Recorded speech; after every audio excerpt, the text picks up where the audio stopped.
Alors on va commencer. Donc, merci beaucoup d'être là, si nombreux aujourd'hui, d'avoir bravé la neige, les trottoirs très glissants du quartier latin, pour être ici aujourd'hui pour ce premier cours donc de la chaire d'innovation technologique Liliane Bettencourt, qui cette année traitera des technologies quantiques émergentes. Donc c'est le premier cours sur une série de 8 et je vais prendre quelques minutes de ce premier cours pour expliquer le positionnement que j'ai choisi de prendre pour construire ce cours. Et pour cela, je vais en fait partager avec vous une expérience que j'ai faite il y a 10 ans. Je participais à un workshop sur la côte ouest des États-Unis qui était dédié au réseau quantique. Dans ce workshop, le premier jour, nous avions des théoriciens qui présentaient leurs travaux sur la vision qu'ils avaient, les architectures qu'ils développaient pour penser les réseaux quantiques de demain. Il faut imaginer l'équivalent des réseaux de communication actuels qui combinent satellites, fibres, Internet, ordinateurs, capteurs, etc. Ces chercheurs réfléchissent à la façon d'implémenter ce genre de réseau en exploitant les technologies quantiques. Ça, c'est le premier jour. Le deuxième jour, il y avait des expérimentateurs comme moi qui partagions l'avancée de nos travaux sur le développement des systèmes quantiques physiques, donc le hardware en anglais, qui permettent de mettre en œuvre ces technologies quantiques. Je peux vous dire que la distance entre les deux mondes était absolument vertigineuse, entre le besoin requis dans les architectures pensées à l'époque et les développements technologiques de l'époque, il y avait une distance très très grande. Cette distance aujourd'hui est toujours extrêmement grande. Ce qui rendait le workshop très intéressant, c'est que les organisateurs avaient invité des acteurs de la révolution technologique du XXe siècle qui avaient participé à la construction des réseaux de communication tout au long de l'histoire, donc des personnes plutôt expérimentées, soit du monde académique, soit du monde industriel, qui avaient vécu cette transition absolument incroyable, qui a vu en 70 ans notre monde se transformer entre, dans les années 30, le téléphone qui était encore commuté à la main par des opératrices pour connecter 2 points distants aux États-Unis, ou encore des ordinateurs qui remplissaient des pièces entières, qui n'étaient pas très puissants et assez peu fiables, jusqu'au monde qu'on a connu dès la fin du XXe siècle avec des smartphones qui sont simplement des ordinateurs, téléphones, capteurs, tout ça combiné qui se connecte instantanément à chaque point du monde. Et la leçon que nous avons tirée de ce workshop, c'était que ces acteurs qui avaient vécu la première révolution technologique, eh bien, nous ont d'une certaine façon expliqué qu'à l'époque, personne n'avait anticipé la façon dont les choses allaient évoluer. Et que sur chaque problème concret technologique, il y avait plusieurs dizaines de solutions qui avaient été explorées au niveau fondamental. Je vais prendre par exemple un exemple, comment faire traverser le signal de communication par fibre optique de l'Europe aux États-Unis, comment faire cette connexion avec les pertes en ligne que nous avons sur les fibres optiques. Eh bien, il y avait un certain nombre de solutions qui avaient été développées, et finalement, il y en a une qui a émergé, mais cette solution qui a émergé, elle a émergé grâce à toutes les approches parallèles qui ont été explorées et qui ont fait que deux idées d'un côté ont influencé le chemin d'un autre, etc. Et donc aujourd'hui, quand on m'a proposé de prendre la chaire d'innovation technologique et de parler de technologie quantique, j'avais 2 possibilités devant moi. Soit je partageais avec vous pendant 8 cours essentiellement le cœur de mes recherches, c'est-à-dire comment générer de la lumière quantique, des photons et comment développer des technologies quantiques avec elles, ou alors tenter de vous donner un aperçu plus large des technologies qui sont développées, qui contribuent au développement de ces technologies quantiques émergentes au sens large, avec l'idée qu'il y a par derrière, et que je partage très fortement, que ces développements technologiques sont influencés les uns avec les uns des autres. Et finalement, on peut extraire les concepts les plus importants qui rassemblent maintenant l'ensemble de ces systèmes pour essayer d'avoir une vision globale des besoins, des défis qui nous attendent pour développer ces technologies quantiques. Et donc, ce que je vais essayer de faire dans ce cours, c'est donner une introduction aux technologies quantiques en introduisant les concepts les plus simples possibles, Je vais introduire le minimum de concepts, un minimum dans les 3 premiers cours, et ensuite mon ambition, c'est avec ces outils de base que j'aurai développés, vous donner un aperçu de la science en marche, et de couvrir donc, avec une formation élémentaire de mécanique quantique, illustrer les développements récents dans un grand nombre de plateformes qui sont développées pour les technologies quantiques, et puis là où je pourrais de temps en temps donner des précisions pour les experts. Les technologies quantiques dont nous allons parler, dont j'avais déjà parlé pendant la leçon inaugurale, qui visent à exploiter la superposition quantique et l'intrication, sont des développements technologiques très pluridisciplinaires qui demandent des efforts, des travaux de recherche en physique, en ingénierie, je rajouterai en technologie, nanotechnologie, algorithmique, mathématique, informatique. Et bien sûr, ce que je vais pouvoir vous partager avec vous, c'est le point de vue d'une physicienne expérimentatrice. Alors, ce que nous voulons faire, c'est exploiter des concepts avancés de la mécanique quantique que nous avons déjà abordés pendant la leçon inaugurale. Le premier de ces concepts, c'est la superposition quantique, que j'avais illustré avec le fameux chat de Schrödinger qui est vivant et mort à la fois.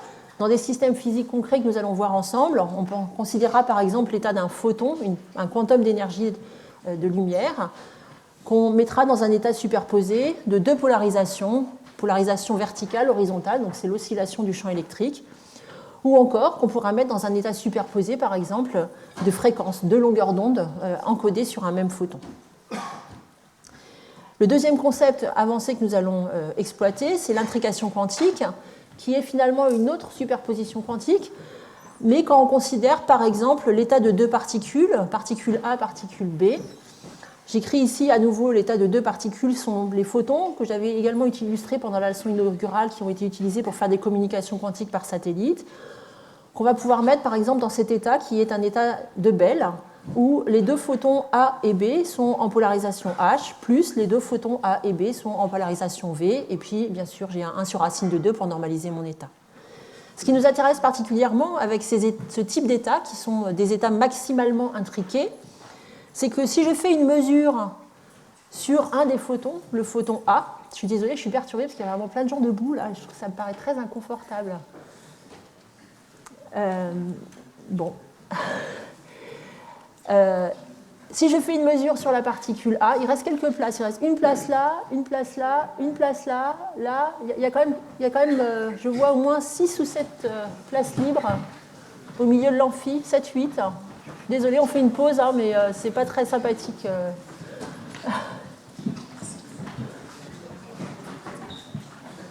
Voilà. Minimum de gens qui vont pouvoir s'asseoir. Alors, je reprends mon état de de 2 photons intriqués, A et B, qui sont tous les deux dans une superposition d'être tous les deux en polarisation H et tous les deux en polarisation V. Ce qui nous intéresse dans ces états, c'est quand je fais une mesure sur un des photons, et donc j'applique par exemple le formalisme du projecteur ici, qui va lire si le photon A est dans la polarisation H, mais ne pas mesurer le photon B, c'est-à-dire ne rien faire au photon B, donc identité de B. Eh bien, l'état projeté après la mesure, ce sera le photon B dans la polarisation H. Et donc, à chaque fois que je mesure le photon A dans une polarisation, avec cet état-là, je vais mesurer le photon B exactement dans la même polarisation. On a des corrélations parfaites, et ce sont ces corrélations parfaites qui nous intéressent dans les applications que nous voulons développer. Alors, je dirais que si j'essaie de classifier les applications dans plusieurs catégories, on peut dégager 2 grands types de catégories. La première catégorie, ça va être de traiter l'information en utilisant cette superposition quantique. C'est ce qu'on appelle le traitement quantique de l'information. C'est ainsi qu'on va passer du bit d'information classique qui va prendre 2 valeurs, soit 0, soit 1, au bit d'information quantique qui va donc pouvoir prendre cette superposition arbitraire de 2 valeurs, alpha 0 plus bêta 1, avec alpha et bêta des nombres complexes, dont le module, la somme des modules au carré, par normalisation toujours de notre état quantique, vaut 1. Et donc on peut illustrer l'espace des paramètres accessibles pour décrire ce bit d'information. Dans le bit d'information classique, on ne peut prendre que 2 valeurs sur une surface d'une sphère à 2 dimensions, tandis que cette équation sur alpha et bêta décrit simplement la surface d'une sphère de rayon 1. Et donc on a un premier type d'application qui va s'attacher à encoder l'information sur du superposition quantique pour faire des calculs de manière plus performante, échanger de l'information de manière sécurisée, etc. Le deuxième type d'application que nous développons avec ces technologies quantiques, je les mets dans une catégorie plutôt nouveaux instruments de mesure.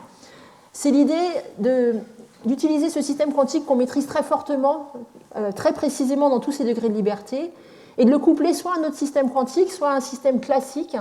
Et comme on connaît très précisément les propriétés de notre système quantique, en retirer de l'information sur le système classique avec lequel on le fait interagir. Et donc c'est le domaine des capteurs quantiques, mais pas seulement. Et c'est ce type d'application qui sera illustré en deuxième partie de cet après-midi par notre orateur et invité Jean-François Roch cet après-midi. Et ensuite, si on prend un peu de recul, eh bien, d'un point de vue international, on classe les catégories d'application des technologies quantiques en 4 grandes sections. Les capteurs quantiques, qui sont justement ce type d'objets qui permettent de mesurer des quantités physiques en couplant un système quantique à un système, par exemple, classique, qui permettent de mesurer avec des précisions extrêmes des champs électriques, des champs magnétiques, la gravité, ou d'avoir une précision sur la définition du temps toujours plus grande. C'est aussi la simulation quantique. Alors j'ai pris un exemple ici où on va maîtriser non pas un système quantique, mais plusieurs, par exemple des atomes ici qui sont piégés dans des pinces optiques et qui vont être positionnés dans une forme particulière qui reproduit un cristal, par exemple, le cristal qu'on a dans un nouveau matériau ou dans un solide. Et en connaissant justement et en mesurant les propriétés de nos systèmes quantiques, déduire les propriétés de ce système artificiel qui est construit à partir de systèmes quantiques individuels. Et puis nous avons... Alors, excusez-moi, cette simulation quantique, elle est parfois mise dans la catégorie d'un calcul quantique analogique.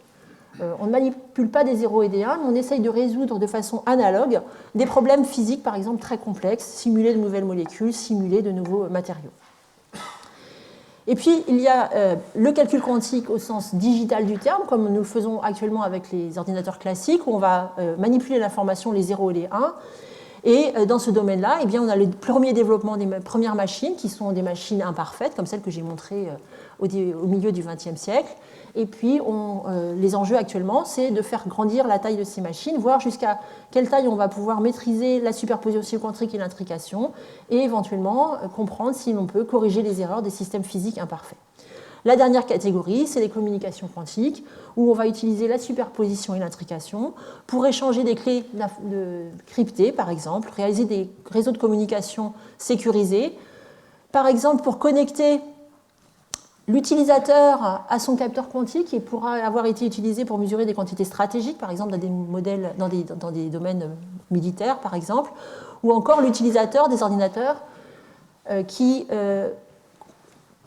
mènera sur des machines de calcul quantique des calculs très complexes avec des valeurs ajoutées importantes et qui voudra garder ce calcul confidentiel.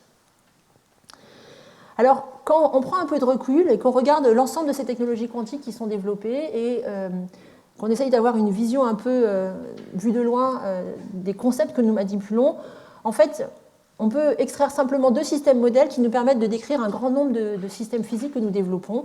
Le premier système modèle, c'est le spin ennemi, le spin intrinsèque de l'électron, le formalisme du spin ennemi et la façon dont on peut manipuler le spin ennemi avec un champ magnétique va nous permettre de décrire ce qu'on appelle des bits d'information stationnaires. C'est l'information encodée sur un électron, sur un atome, sur un circuit supraconducteur, etc. Et donc ce formalisme qu'on va voir aujourd'hui dans le premier cours va nous permettre en fait d'introduire simplement des petits outils de base qui nous permettent de décrire un grand nombre de qubits stationnaires. Et puis le deuxième système modèle qu'il suffit d'introduire pour décrire un grand nombre de technologies quantiques, c'est celui qu'on décrit dans le formalisme de la seconde quantification, qu'on peut finalement ramener en première approximation à un formalisme d'oscillateur harmonique et qui nous permet de décrire les photons, les états quantiques de la lumière ou les états quantiques d'autres types d'ondes comme des ondes acoustiques, des vibrations qu'on va utiliser et qu'on va explorer ensemble dans la suite des cours. Et c'est ce qu'on appelle, dans le domaine de l'information quantique, des qubits volants. C'est des qubits qui vont pouvoir porter l'information et la propager d'un point à un autre. Ce qui m'amène à la construction du programme de cours que nous allons suivre pendant les 8 semaines. Les 3 premiers cours vont permettre de planter le décor sur ces formalismes. Premier cours aujourd'hui, je vais revenir sur le formalisme du spin ennemi, présenter ce formalisme et illustrer aussi comment on fabrique des vrais bits quantiques d'information encodés sur le spin d'un seul électron. Et nous aurons une illustration ensuite par Jean-François Roch de l'utilisation de ce type de spin unique pour faire des capteurs quantiques particuliers à base de matériaux de centres colorés dans le diamant. La semaine prochaine, nous ferons le deuxième système modèle qui est l'encodage, la description de la lumière au point de vue quantique et comment encoder l'information sur la lumière, à la fois soit en utilisant des photons, soit en utilisant vraiment la nature ondulatoire de la lumière pour encoder l'information. Et nous aurons un exposé de Valentina Parigi qui nous présentera ses travaux sur l'exploitation de la lumière quantique pour développer des réseaux quantiques avec un encodage justement particulier de la lumière qui est complémentaire de celui que j'aborderai principalement dans la suite de mon cours. Il manque une lettre ici. Le troisième cours, c'est une introduction à la décohérence. Ce sont les phénomènes qui fragilisent la superposition et l'intrication. J'essaierai de vous en donner une introduction qualitative, comprendre quels sont les phénomènes qui conduisent à la décohérence. Et ensuite, nous aurons un exposé de Mete Atatürk qui a développé tout un tas de techniques pour réduire très fortement cette décohérence dans des ensembles de spins, dans des systèmes à l'état solide.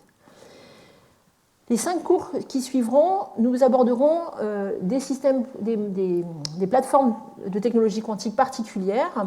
Donc, cours 4 et cours 5, ce seront des cours dédiés à l'utilisation et à la génération de photons uniques pour les technologies quantiques optiques. Donc, cours 4, génération de photons uniques et de photons intriqués.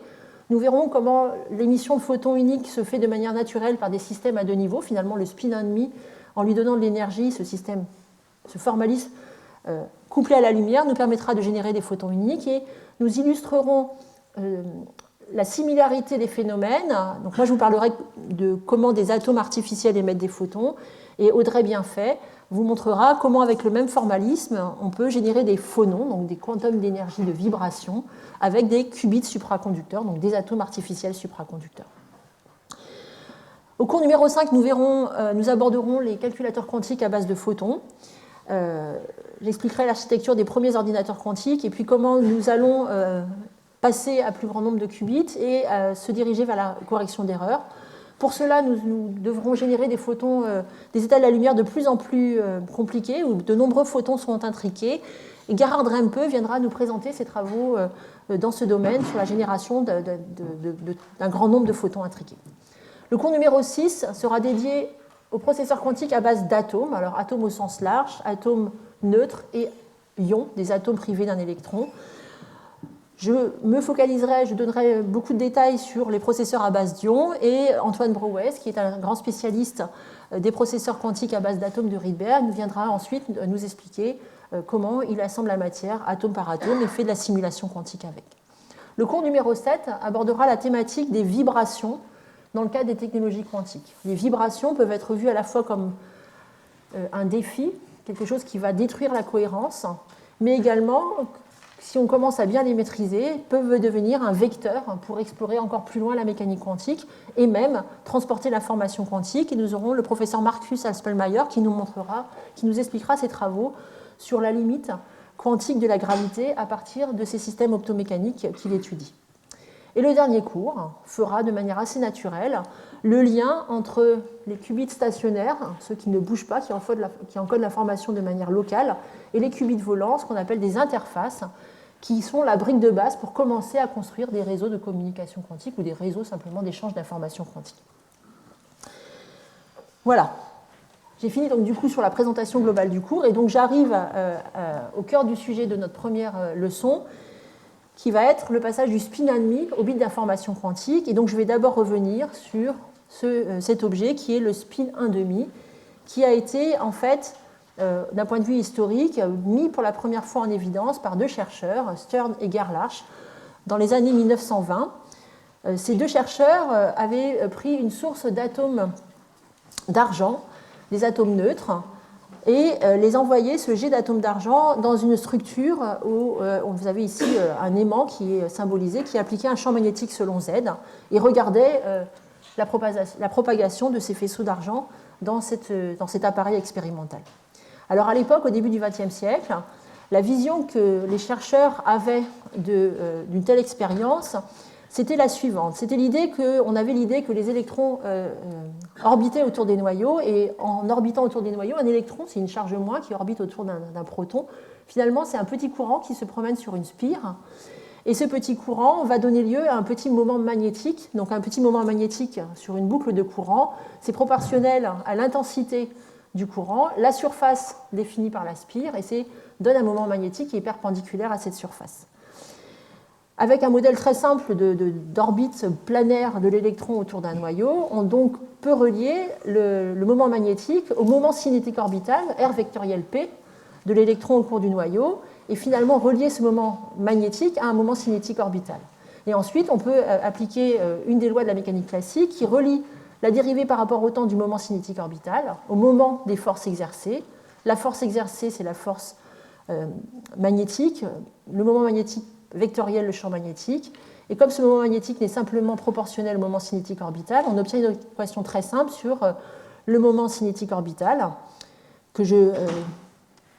qu'on obtient ici avec un champ magnétique selon Z. Donc selon Z, la composante selon Z du moment cinétique va être constante au cours du temps. Et les deux autres vont simplement décrire un mouvement oscillatoire dans le plan. Et donc finalement, on a ici ce qu'on appelle la précession de Larmor classique. On imagine un petit moment magnétique qui va orbiter autour du champ magnétique comme cela. Et donc, Stern et Gerlach, quand ils lancent leurs atomes dans leur appareil, ils analysent l'expérience en se disant que les petits moments magnétiques des atomes d'argent vont précesser autour du champ magnétique selon Z. Et comme on va avoir une propagation sur une longue durée, on va avoir une moyenne dans le temps de toutes ces précessions, et cet effet-là va en gros s'annuler. Ce qui restera, ça va être un effet de l'inhomogénéité du champ magnétique qui va déplacer, créer une force selon Z et déplacer les atomes verticalement. Et donc ils s'attendent à avoir une certaine forme continue d'étalement du faisceau d'atomes d'argent dans le plan à la sortie où ils vont enregistrer l'impact des atomes d'argent. Et ce qu'ils observent, eh bien, ce n'est pas quelque chose de continu, mais c'est en fait, alors bien sûr il y a des détails et c'est un peu plus compliqué que ça, mais essentiellement deux tâches. Et à la suite de cette observation, la conclusion qui vient naturellement, c'est, puisque tout était pensé en termes de quantification du moment cinétique, du moment magnétique lié à un moment cinétique orbital, que le fait d'avoir non pas quelque chose de continu, mais deux tâches, c'était la signature d'avoir une quantification du moment cinétique orbital, exactement la quantification que Bohr avait proposée pour donner un modèle de l'atome d'hydrogène. C'est très rapidement après qu'en fait, une analyse un peu plus approfondie de la situation montre qu'en fait, ce n'est pas ça que montre cette expérience. En fait, elle révèle un moment magnétique, oui, mais non pas un moment magnétique lié au moment cinétique orbital, mais un moment magnétique intrinsèque, le moment magnétique intrinsèque de l'électron, qu'on appelle maintenant le spin, qui va prendre simplement deux valeurs mises en évidence par cette expérience. La projection de ce moment magnétique ne aura que deux valeurs liées au spin de l'électron qui va valoir deux valeurs, soit plus h bar sur 2, soit moins h bar sur 2. Et c'est ainsi que progressivement, les physiciens introduisent cette notion de moment cinétique intrinsèque et puis les opérateurs moments cinétiques, qui sont des opérateurs qui décrivent en fait des opérateurs les opérateurs moments cinétiques sont définis par le fait qu'ils obéissent à des relations de commutation très particulières qui sont écrites ici. La commutation de l'opérateur Sx avec Sy n'est pas nulle, mais vaut IH bar Sz. Et on a en fait, par permutation circulaire, des relations de commutation entre les trois observables de ces opérateurs moments cinétiques que l'on retrouve, si l'on veut les vérifier, simplement sur un moment cinétique orbital.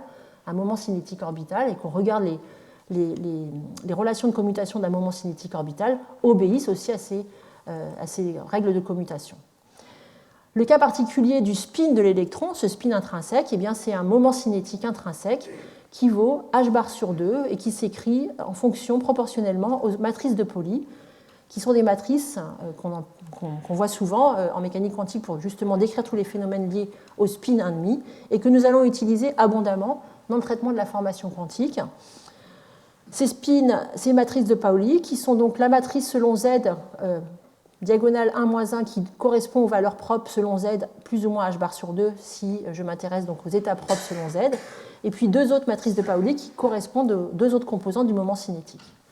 Et donc on peut regarder ici, se rappeler ici des états propres d'un moment cinétique intrinsèque de type 1,5, donc avec les vecteurs propres selon la direction X, donc on a la direction qu'on a choisie pour écrire notre matrice qui est la direction Z, et puis à partir de là on va définir une direction X et une direction Y, et on obtient des états propres qui sont simplement des combinaisons linéaires des états plus et moins Z.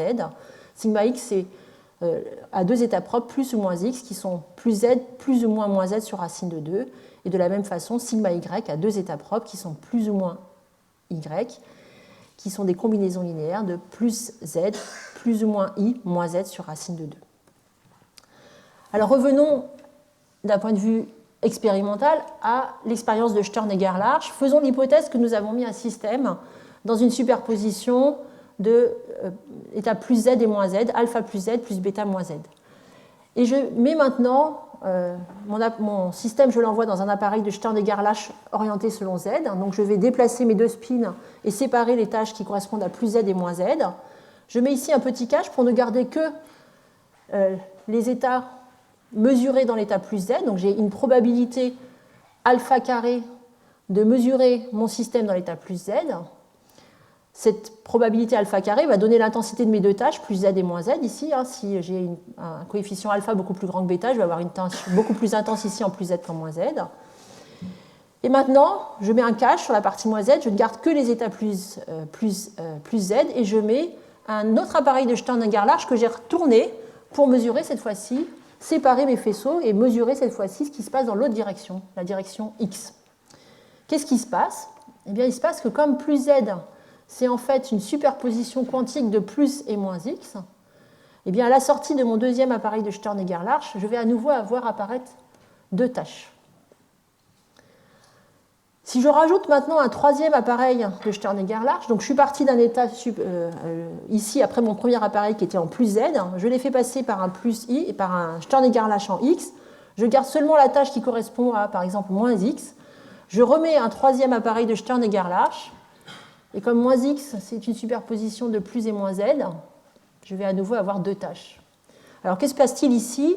Eh bien il se passe qu'en rajoutant ici, dans mon troisième schéma expérimental, en rajoutant une mesure selon x, j'ai perdu toute l'information que j'avais obtenue à la fin de mon premier appareil de Stern et Gerlach sur mon état quantique. Parce que si j'enlève ici la mesure selon x et que je mets l'un après l'autre deux appareils de Stern et Gerlach second z, et que je garde simplement la tâche plus z ici, donc j'ai mesuré mon spin dans l'état plus z, après mon deuxième appareil de Stern et Gerlach, je serai sûr de retrouver mon système dans l'état plus z.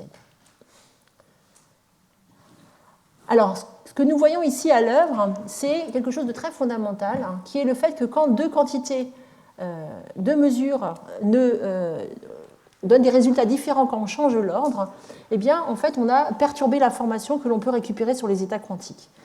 Et donc, je vais revenir un petit peu après sur le formalisme qui sous-tend ces observations, qui sont...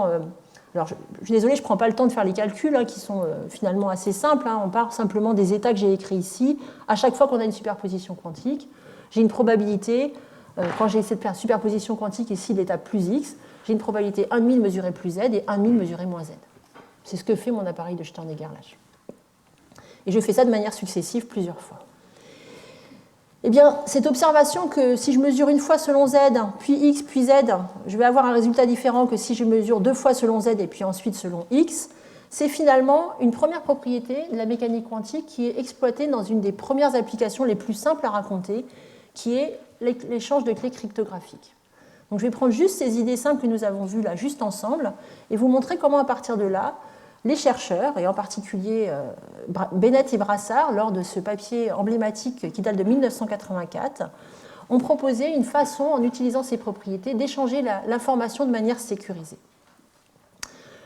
Quel est le protocole? L'idée, c'est d'échanger de l'information, alors une succession de 0 et de 1, une clé d'encryptage, entre deux personnages qu'on appelle toujours Alice et Bob, et on imagine qu'il pourrait y avoir au milieu un espion, Eve, qui pourrait prélever de l'information.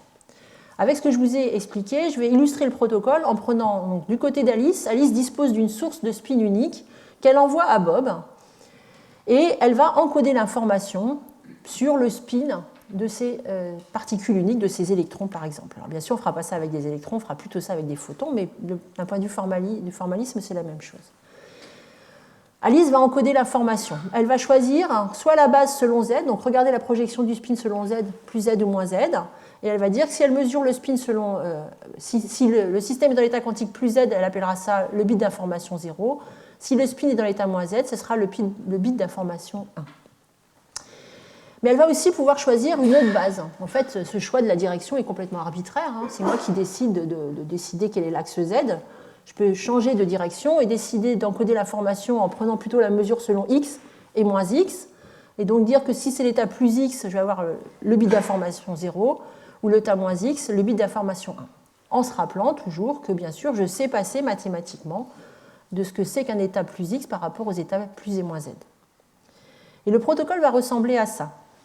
On va avoir d'un côté Alice qui veut simplement échanger une clé encryptée aléatoire, et donc qui va choisir des bits aléatoires de 0 et de 1. Donc là, elle a une première machine qui génère des 0 et des 1 de manière aléatoire. Ça, c'est une machine classique. Elle va ensuite choisir de la même façon, en jetant un dé, la base qu'elle va utiliser pour encoder l'information. Et donc, si elle choisit d'encoder le bit 0 dans la base, qui est en fait la base diagonale, qui est x, ça veut dire qu'elle va envoyer l'état plus x ici. Par contre, si elle veut envoyer le bit aléatoire 1 dans la base z, elle va envoyer ici cet état horizontal représenté par la flèche bleue ici, et ainsi de suite. Elle envoie ses spins, et de l'autre côté, nous avons Bob, qui lui aussi va pouvoir mesurer ses spins. Alors à chaque fois que je fais une mesure, il faut imaginer un appareil de Stern-Gerlach. Je mets un appareil, puis on va le mettre selon Z ou selon X. Bob va décider de mesurer de manière aléatoire aussi, selon les deux bases, soit Z, soit X. Et que va-t-il se passer? Eh bien, prenons la troisième ligne, par exemple, ici, où Alice a encodé le bit d'information 1 dans la base X. Donc cette flèche jaune ici. Que va-t-il se passer? C'est-à-dire qu'elle a pris un appareil de Stern-Gerlach et prélevé la tâche qui correspondait à l'état jaune ici.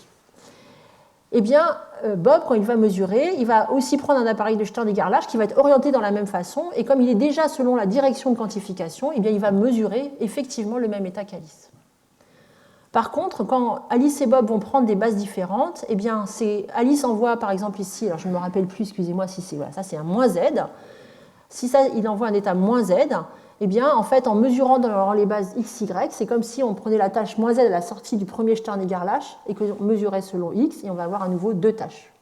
Donc, Bob va trouver de manière aléatoire une chance sur deux, soit plus x, soit moins x. Et donc va obtenir un bit d'information qui sera une fois sur deux le bon, mais une fois sur deux pas le bon. Que vont faire ensuite Alice et Bob? Eh bien, ils vont se dire quelle base ils ont utilisée. Ça, c'est une information qu'ils peuvent partager de manière publique, ce qui va leur permettre d'enlever toutes les situations où ils n'ont pas mesuré dans la même base. Et là, on pourrait se dire, eh bien, ils ont partagé, simplement, on ne sait pas si c'était 0 ou 1, mais ils ont simplement échangé les bases et ils ont échangé une succession de 0 et de 1. Alors là où vient la sécurité quantique, c'est si on imagine que Eve, un espion, vient s'installer au milieu de cette ligne de transmission et intercepte par exemple ce qubit qui était le qubit 0, je crois, dans la base X. Et Eve, elle essaye de récupérer l'information, donc elle va faire une mesure. Mais elle ne sait pas si elle doit faire la mesure selon Z ou selon X, donc elle fait la mesure par exemple selon Z. Si elle fait sur la mesure selon Z, elle va tomber une fois sur deux sur plus Z ou moins Z, puisqu'elle a un état X. Et donc elle va se dire, ah, j'ai mesuré plus Z. Pour ne pas être détectée, elle va renvoyer plus Z. Et donc, cette fois-ci, Bob, qui recevra plus Z, mais mesurera avec la même base qu'Alice le qubit d'Alice, aura cette fois-ci à nouveau un résultat aléatoire, puisqu'il part de plus Z. Et donc, il pourra avoir plus ou moins X. Et là, on va faire apparaître une erreur qui est induite par Eve, et qu'on va pouvoir identifier parce que la mesure de Eve, ici, en rajoutant, c'est tout à fait l'analogue de je mets l'appareil de Stern-Gerlach selon X entre deux appareils de Stern-Gerlach selon Z, la mesure de Eve efface toute information qu'on avait sur le qubit. Et donc le protocole ressemble à ça. Alice va générer une clé aléatoire, va dire je veux encoder toutes ces successions de 0 ou de 1, va choisir une base aléatoire, soit la base verticale, soit la base diagonale. Ça va donner des états codés qu'Alice envoie. Bob va ensuite choisir sa base de manière aléatoire.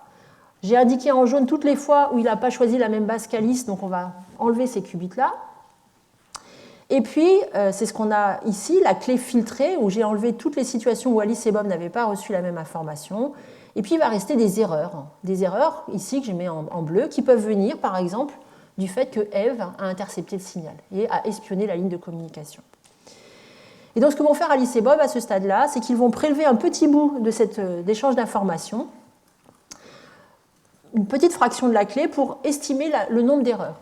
Et ils vont calculer quel est le taux d'erreur qui est acceptable dans leur système physique. et définir un seuil au-delà duquel ils vont dire non, là c'est sûr, on a été espionné. Et ainsi, et à l'inverse, si le taux d'erreur est très faible par rapport à ce que serait la présence, ce qu'indiquerait la présence d'un espion, eh bien ils auront à la fin partagé une clé cryptographique ensemble avec les autres qubits qu'ils ne nous ont pas révélés. Voilà, alors je vous ai ici présenté le protocole qu'on appelle BB84, BB pour Bennett et Brassard, qui a été proposé en 1984, qui est bien sûr, je vous ai présenté le principe, qui est une bonne introduction à cet objet particulier qui est le spin ennemi, qui vous montre que quand je mesure le spin selon Z et selon X, en fait, on a des mesures qui ne commutent pas. Et en fait, ce qu'on est en train d'exploiter quand on met en œuvre cette cryptographie quantique, c'est cette propriété très fondamentale de la mécanique quantique qui est la non-commutation des observables. Tout repose sur le fait qu'un opérateur de spin vérifie ces relations de commutation, et ce qu'on appelle le principe fondamental de la relation d'incertitude d'Heisenberg, qui vous dit que quand vous faites un très grand nombre de mesures sur deux observables qui ne commutent pas, et que vous regardez la déviation standard de vos mesures, eh bien, en fait, qui vous donne en fait, la précision avec laquelle vous faites votre mesure, eh bien, en fait, le produit des deux delta A delta B va être borné par la valeur moyenne de ce commutateur qui, dans le cas du spin, n'est pas nul. Et donc, de manière assez générale, on va pouvoir, en mécanique quantique, utiliser cette astuce de mesure qui ne commute pas, c'est-à-dire je fais une mesure dans un sens et dans l'autre et je n'obtiens pas le même résultat, pour sécuriser des échanges d'informations. L'exemple le plus simple que je vous ai donné là, c'est BB84, mais il y a tout un tas d'exemples qui sont maintenant développés pour faire ce qu'on appelle du calcul quantique sécurisé, on appelle en anglais blind quantum computing, utiliser ces astuces de mesure qui ne commutent pas pour être capable de rendre le calcul secret, même au serveur qui donnera accès à la machine de calcul, il ne pourra pas connaître le calcul qu'un client pourra faire sur sa machine. Alors bien sûr, on ne fait pas des échanges de clés cryptographiques avec des spins ennemis électroniques, on a plutôt tendance à utiliser de la lumière, on va utiliser plutôt des photons, on va encoder l'information des photons uniques, par exemple dans la polarisation, comme je l'ai déjà dit tout à l'heure, mais en fait on va se retrouver dans la même façon, on va prendre des bases de mesure qui sont non orthogonales, qui font que si je prends horizontale, verticale et puis diagonale, antidiagonale, par exemple pour la polarisation, j'aurai exactement les mêmes propriétés que je viens de vous présenter avec les opérateurs de spin. On pourra faire ça aussi en encodant les états avec la fréquence ou les chemins des photons, etc. etc. Alors, j'ai abordé ici de manière très succincte et très rapide l'échange de clés cryptographiques. Si vous voulez en savoir plus, eh bien, vous pouvez vous référer à cet article de revue qui a été publié dans la revue Photonique, qui est une revue qui est pilotée par la Société française d'optique et des industriels, et qui permet d'accéder d'avoir de la vulgarisation de très bon niveau. Et il y a eu tout un dossier cette année sur les communications quantiques. Vous avez notamment des illustrations d'expériences réalisées dans des réseaux quantiques en France, dans le sud de la France, dans la région de Nice, sur un réseau qui fait entre 20 et 30 km, je ne me rappelle plus du chiffre exact. Et vous voyez ici des exemples justement de protocoles réalisés avec Alice et Bob, et un certain nombre de protocoles utilisant soit la superposition quantique, soit l'intrication. D'un point de vue international, sur la communication et l'échange de clés cryptographiques, la publication récente en 2025 par un consortium de chercheurs chinois est absolument impressionnante. Donc j'ai ici souligné en jaune les chiffres. On parle de 4 réseaux métropolitains reliés sur 10 000 km qui comprennent 145 centres fibres optiques, des réseaux métropolitains qui couvrent 80 villes et qui sont toutes connectées à ce fameux satellite de communication quantique que la Chine a lancé dans l'espace en 2016 et a commencé à utiliser pour faire des protocoles d'échange de clés cryptographiques dès 2017. Donc ça, c'est vraiment l'état de l'art international. L'Europe et les États-Unis et l'Amérique du Nord développent également leur réseau de communication quantique avec des protocoles qui exploitent tous cette non-commutation des observables, soit avec des particules simples, soit avec des photons intriqués, comme nous venons de l'illustrer. Alors en ayant vu ça, je vais maintenant glisser gentiment du spin ennemi au bit d'information quantique. Finalement, nous avons déjà franchi le pas entre le support physique de l'information et dans le cas que j'ai illustré, qui était un spin 1,5, qui est un système quantique que je vais pouvoir mettre dans une superposition d'état alpha moins z plus bêta plus z, avec toujours ces règles de normalisation. D'un point de vue de l'information, et nous venons de le faire dans l'exemple de l'échange de clés cryptographiques, je passe au bit d'information quantique en décrétant que 0 c'est l'état moins z et que 1 c'est l'état plus z. Et voilà, j'ai créé un bit d'information quantique. Quand je fais une mesure, nous l'avons illustré plusieurs fois ici, quand je fais une mesure sur un état comme ça, si je mesure selon z et que je regarde quelle est la probabilité que je mesure le système dans l'état moins z, eh bien, je vais trouver l'état moins z dans une probabilité, avec une probabilité alpha carré, et à la sortie de ma mesure, mon système, mon spin sera dans l'état moins z. Pareil, avec la probabilité bêta carré d'être dans l'état plus z. D'un point de vue de l'information quantique, la mesure joue beaucoup de rôles, mais je peux par exemple décider ici, c'est une façon d'initialiser mon qubit. Je peux faire une mesure de mon qubit, et quand je le mesure dans l'état plus ou moins z, je peux dire que j'ai initialisé mon spin dans l'état 0 ou dans l'état 1. Mon qubit, pardon, dans l'état 0 ou dans l'état 1. Maintenant, pour être capable vraiment de manipuler l'information quantique, eh bien, je vais vouloir mettre mon système physique que j'ai initialisé dans un des états de spin, c'est-à-dire mon qubit dans un des deux états 0 ou 1, je vais vouloir l'emmener n'importe où, dans n'importe quelle superposition alpha 0 plus bêta 1. Et là, ce qui nous manque maintenant, c'est le contrôle. Un système qui nous permette de passer de mettre notre système qui est dans l'état 0 dans une superposition alpha 0 plus bêta 1. Et là, je vais revenir dans le domaine physique pour vous décrire comment nous faisons ça, toujours avec l'exemple du spin 1,5 soumis à un champ magnétique. Alors avant de me lancer dans cette description de la manipulation d'un spin avec un champ magnétique, je vais d'abord introduire un objet mathématique qu'on utilise beaucoup dans le traitement de l'information quantique, qui est le vecteur de bloc. Alors je repars ici de mon état quantique, alpha moins z plus bêta plus z. J'ai bien dit que alpha carré plus bêta carré en module est égal à 1, ce qui définit en fait mes paramètres sur une sphère. Or, je sais bien décrire la surface d'une sphère en coordonnées sphériques avec un vecteur unitaire qui aurait pour coordonnées sinus θ, cos θ, sinus θ, sinus θ, cos phi, sinus θ, sinus phi ou cos θ selon z.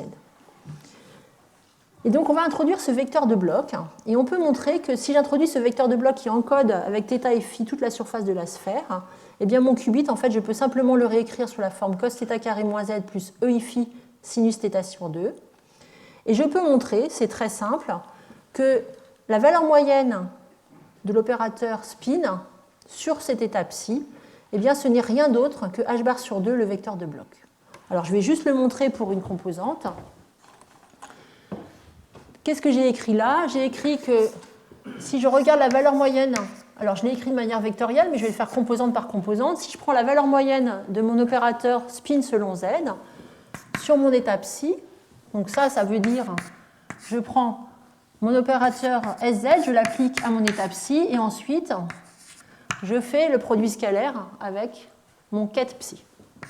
Donc ça, qu'est-ce que c'est? Ça, c'est simplement, alors sz, on se rappelle que je peux l'écrire sous cette forme-là, c'est simplement h bar sur 2, la matrice de polysigma z. Et donc cet état-là, c'est simplement, je vais rester, donc c'est sz appliqué à cos θ sur 2 moins, plus ei phi, plus sz, ei phi, sinus θ sur 2, plus z.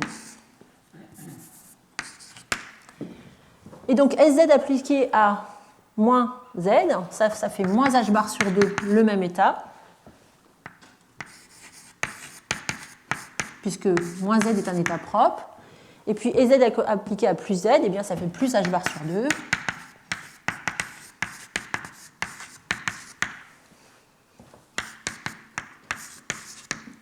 Donc ça, c'est cet état-là. Et moi, je veux juste calculer la valeur moyenne de sz, qui est en fait psi scalaire cet état-là. Qu'est-ce que ça me donne? Psi, c'est cos θ sur 2 moins z, donc ça va me faire un cos carré θ sur 2. Alors, je vais sortir Je vais sortir le h bar sur 2.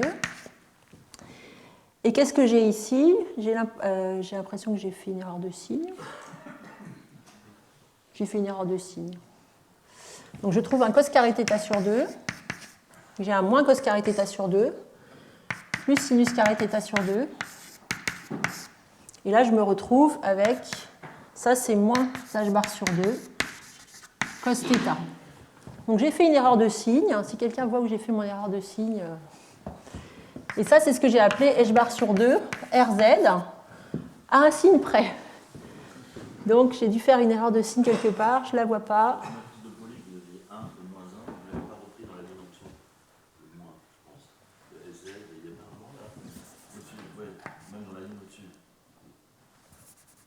Non, non, non, là j'ai pas appliqué. Là j'ai mis SZ. Là, j'applique SZ à mon vecteur.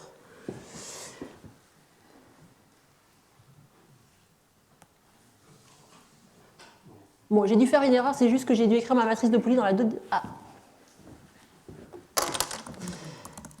L'écran s'est mis en veille. Excusez-moi. Bon, je vais passer. J'ai dû écrire, je vérifierai, je mettrai mes slides au propre. Hein, j'ai dû faire une erreur de signe ici, je le corrigerai après. Et donc on peut montrer, alors évidemment sans erreur de signe, que la valeur moyenne de l'état EZ sur l'état psi, en fait, est simplement donnée par ce vecteur R, qui est le vecteur de bloc que je peux représenter sur cette sphère de bloc avec juste deux paramètres, θ et φ. Alors pourquoi ça m'aide? Alors d'abord, ça me permet de visualiser des états quantiques particuliers sur cette sphère de bloc.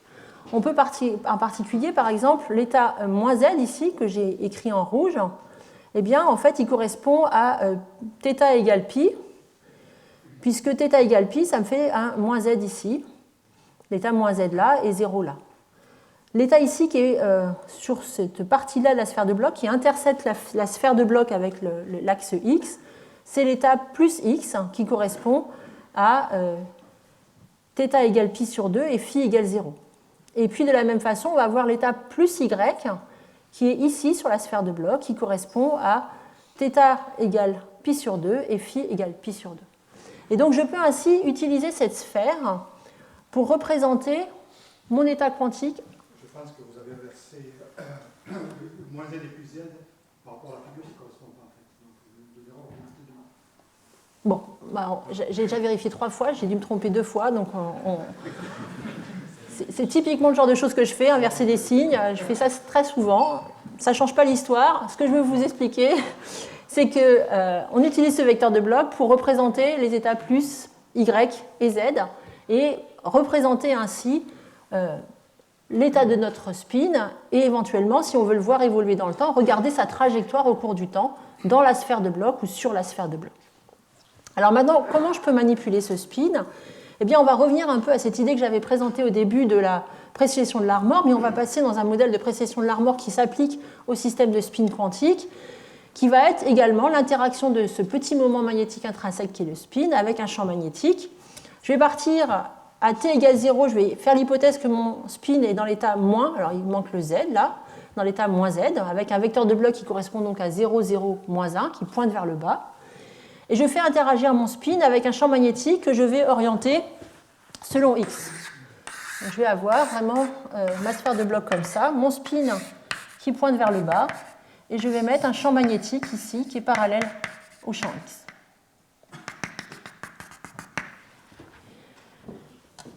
Comment on va pouvoir traiter ça? Alors il y a un théorème très simple qu'on apprend assez tôt dans les cours de mécanique quantique, qui est le théorème d'Ehrenfest, qui nous donne la variation temporelle de la valeur moyenne d'une observable. Quand je fais une mesure sur une observable A sur un état psi donné, eh bien son évolution temporelle est donnée par 1 sur IH bar, la valeur moyenne du commutateur entre cet observable et l'hamiltonien qui décrit le système. Et puis sur l'observable elle-même dépend du temps, on a en plus un terme qui est la dérivée partielle de l'observable et la valeur moyenne de cet observable. Alors on peut l'appliquer ici de manière très simple. Je veux décrire mon système quantique. J'ai dit que le vecteur de bloc, en fait, c'est la valeur moyenne de l'opérateur de spin dans les 3 directions de l'espace. Donc, en fait, ce que je veux calculer pour connaître mon état de spin, c'est les variations temporelles du vecteur de bloc. Et donc, ce vecteur de bloc, comme il est relié à la valeur moyenne de l'opérateur spin, je vais simplement calculer la valeur moyenne, la dérivée par rapport au temps de la composante, de la valeur moyenne du spin selon x. Et donc ici, j'applique cette formule-là, d sur dt appliqué à Sx. J'écris simplement, avec le théorème d'Ehrenfest, que d sur dt appliqué à Sx, valeur moyenne de Sx, eh bien, ça va être oméga 1 sur IH bar, et puis la valeur moyenne du commutateur entre Sx et Sx, parce que mon champ magnétique, il est selon x. Et donc là, je trouve que, bien sûr, je tombe sur le fait que la dérivée par rapport au temps de la valeur moyenne de Sx est égale à 0. C'est exactement comme la précession de la mort classique, hein, la composante parallèle au champ magnétique restait constante et ça précessait autour. Et je continue ces équations et je regarde la variation temporelle du vecteur de bloc selon y et selon z. J'applique de la même façon. Cette fois-ci, je vais avoir un SY SX qui va apparaître. Donc ça va me faire apparaître un terme en SZ qui est proportionnel à RZ, le vecteur de bloc. Et symétriquement, quand je vais calculer la dérivée par rapport au temps de RZ, je vais avoir une dérivée par rapport au temps de la valeur moyenne de SZ et qui va donner lieu au commutateur SZ-SX qui, lui, est proportionnel à SY et donc proportionnel au vecteur de bloc selon Y. On arrive à un jeu d'équations très simple qui est parfaitement analogue, et c'est normal, aux équations de la précession de l'armor classique, qui nous disent que si je mets mon champ magnétique ici, indiqué en bleu, selon la direction x, que je mets mon spin dans l'état moins ici, à t égale 0, et bien au cours du temps, il va précesser dans le plan xy. Alors on peut se dire qu'on a déjà atteint un objectif important, être capable de varier le poids entre plus z et moins z, l'amplitude de alpha et bêta de mes coefficients de mon qubit. Mais je suis seulement dans un plan de la sphère de bloc. Manipuler mon qubit, c'est l'emmener dans n'importe quel point de la sphère de bloc. Donc je ne vais pas pouvoir utiliser simplement un champ magnétique. On pourrait penser que je remets un dans une autre direction, mais ça va rien changer, parce qu'en fait, si je rajoute un autre champ magnétique dans une autre direction, ça va faire un champ moyen dans une troisième direction, et ça sera perpendiculairement à ce champ moyen-là que je précesserai. Donc, il faut faire plus, et en fait, pour manipuler complètement un état de spin, on va finalement aboutir à un formalisme qui va mélanger un champ statique et un champ oscillant, qui est en fait le formalisme qu'on décrit souvent dans les cours de mécanique quantique, qu'on met en place pour décrire la résonance magnétique nucléaire. Et donc ce qu'on va faire, c'est qu'on va mettre un champ magnétique fixe selon Z. Alors, je fais ce que je veux, je décide que c'est selon Z. Et au lieu de mettre un champ magnétique seulement selon X, comme je viens de le faire, je vais mettre un champ oscillant dans le plan XY. Alors j'ai choisi une forme, la forme exacte que l'on prend pour ce champ oscillant va plus ou moins compliquer ou non les équations. Donc j'ai pris une forme simple qui donne des équations sympathiques. Et que va-t-il se passer? Eh bien, en fait, si je reviens à mon théorème d'Ehrenfest, que je n'ai pas gardé là, donc je vais revenir en arrière, en fait, ce théorème s'appliquait également si mon hamiltonien dépendait du temps. Donc en fait, je peux simplement reprendre exactement le même formalisme et finalement comprendre que mon vecteur de bloc, il va osciller non pas seulement autour d'un champ fixe, mais maintenant autour d'un champ fixe qui est la somme d'un champ fixe et d'un champ oscillant. Donc je le dessine ici. J'ai mon champ fixe ici en violet selon Z. J'ai un champ dans le plan bleu ici qui oscille au fil du temps. Le champ total résultant, c'est un champ comme ceci qui a une composante Z fixe et oscillante dans le plan XY. Et que va-t-il se passer pour mon petit vecteur de bloc? Eh bien, mon petit vecteur de bloc, il va précesser au cours du temps autour de ce vecteur qui lui-même bouge au cours du temps. Alors, vous pouvez retrouver les calculs de ce genre de situation dans n'importe quel cours de mécanique quantique. C'est un peu fastidieux. Je ne vais pas le montrer ici. On peut ainsi montrer qu'on peut accéder à tous les points de la sphère de bloc en combinant ce champ fixe et ce champ fluctuant. Ce que je vais faire, c'est donner une étape essentielle qui permet de comprendre un petit peu comment fonctionne le calcul. Ce qu'on va faire, c'est qu'on change de référentiel. En fait, ce qui est compliqué dans cette histoire, c'est qu'il y a un champ qui tourne. Donc on va se mettre dans le champ tournant. Donc on va se mettre dans un référentiel tournant. Et en faisant ça, en se mettant dans un référentiel tournant, on va se retrouver avec un vecteur de bloc qui va évoluer le long d'un champ magnétique fixe. Et on va se retrouver avec la même équation qu'avant, sauf que ça sera le vecteur de bloc dans le champ tournant, qui va du coup vérifier la même équation qu'avant, donc dr sur dt égale r vectoriel, cette fois-ci un vecteur oméga effectif, qui est, par rapport à tout à l'heure, on avait simplement oméga 1 ex, et bien là on va avoir toujours oméga 1 ex, qui donne la précession selon x, mais on va avoir une modification de l'oscillation selon z, parce que, alors si je reviens un tout petit peu en arrière, le champ selon z, en fait, il faisait précesser selon z proportionnellement à l'intensité du champ selon z. Et maintenant, je rajoute un champ tournant et je me mets dans le champ tournant qui tourne aussi à une autre fréquence oméga. Donc finalement, ça revient à tourner moins vite selon z, puisque je me suis mis dans le référentiel tournant. Et donc finalement, le champ effectif selon z qui reste après ce changement de référentiel, ça va être un champ effectif d'amplitude moindre qui va faire une pulsation, une rotation à une fréquence plus faible, diminuée par oméga 0 qui était la fréquence nominale selon z, à laquelle on a réduit le oméga qui vient du fait que j'ai changé de référentiel. Alors sans rentrer dans les détails, ce n'est vraiment pas l'objet de ce type de cours, mais on peut montrer, on peut calculer les composantes du vecteur de bloc si je pars dans l'état moins z, dans le référentiel tournant. Dans le référentiel tournant, les formules ont des formes acceptables. Et ce qui m'intéresse pour discuter avec vous ensuite du contrôle d'un qubit et de ce qu'on appelle les oscillations de Rabi, ça va être simplement de regarder, je pars de l'état moins z, quelle est la probabilité au cours du temps que j'arrive dans l'état plus z.